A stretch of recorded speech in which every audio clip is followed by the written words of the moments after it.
ہم قرآن بھی پڑھ لیتے ہیں، سورہ احزاب کی آیت جس میں قرآن کہتا ہے من المؤمنین الرجال، تمام مومنوں میں کچھ ہی لوگ ہیں جو مرد ہیں، یہ قرآن کی آیت ہے۔ ابھی اس کلچر سے بہت دور ہے، واقعی دور ہے۔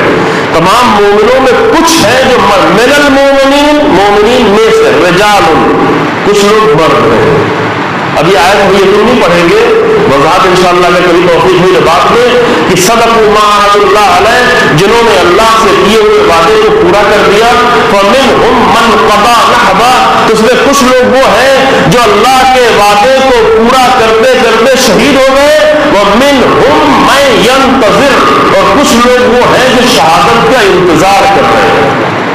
یہ ہے قرآنی مرد۔ لیکن جنڈر والا مرد الگ ہے، وہ آپ سب ہیں، ہم سب ہیں، داڑھی ہے، چہرہ مردوں والا ہے تو ہم مرد ہیں۔ لیکن جو قرآنی مرد ہے وہ جنڈر والے مرد سے نہیں پہچانا جائے گا، وہ اس سے پہچانا جائے گا کہ اس کے دل میں شوق شہادت ہے یا نہیں۔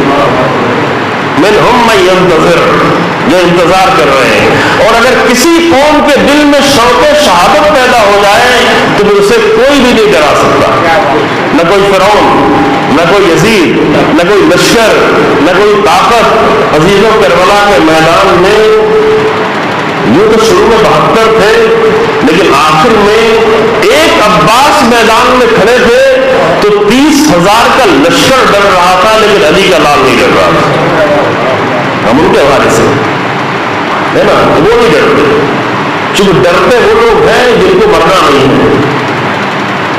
تو آپ نہیں ڈر رہے ہیں۔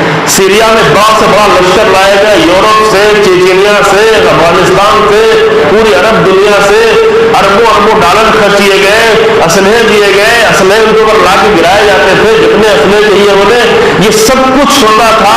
لیکن ایک انسان کو ہوتا جس نے ابتدائی مرحلے میں صرف 500 لوگوں کی تربیت کر کے ان کے اندر شوق شہادت پیدا کر دیا، ورنہ یہ داعشی لشکر صرف 400 میٹر کے فاصلے پہ تھا۔ حرم جوان زینب سلام اللہ علیہ سلوات کے ساتھ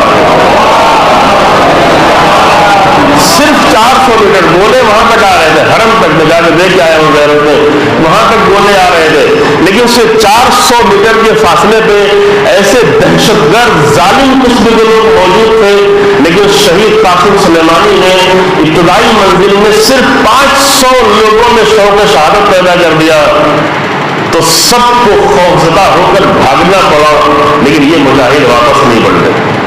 ہاں جانیں دی، لیکن جان دینی پڑتی ہے۔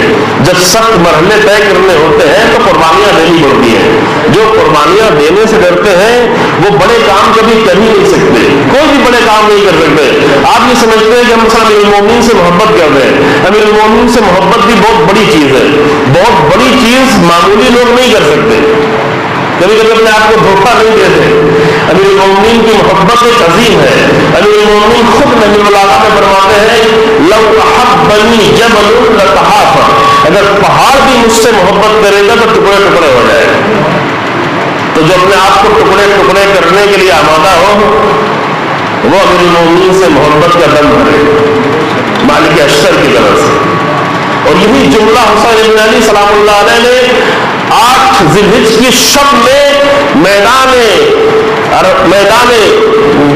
مسجد حرام کے قریب امام حسین علیہ السلام نے سب کو اکٹھا کر کے کہا، فرمایا تھا کہ وہ لوگ کہ جو تیار ہیں، من كان فينا قابلا مهجته وموكلا على لقاء الله نفسه فليرحل معنا اني راحل المصطفى ان شاء الله، وہ لوگ جو اللہ سے ملاقات کرنے کے لیے اور اپنی جان دینے کے لیے تیار ہو چکے ہیں وہی میرے ساتھ چلے، کیونکہ میں صبح نکلنے والا ہوں، میں صبح یہاں سے رحلت کرنے والا ہوں۔ تو آمادہ جو ہوتے ہیں انہیں سے کربلا سجائی جاتی ہے۔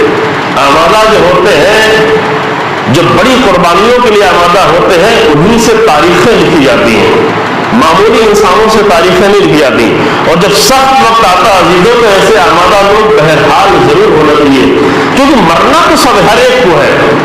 کووڈ میں کوئی مر جائے، کورونا سے مر جائے، وائرس سے مر جائے، بیکٹیریا سے مر جائے، ہارٹ اٹیک سے مر جائے، شوگر زیادہ ہونے سے مر جائے، کڈنی فیل ہونے سے مر جائے،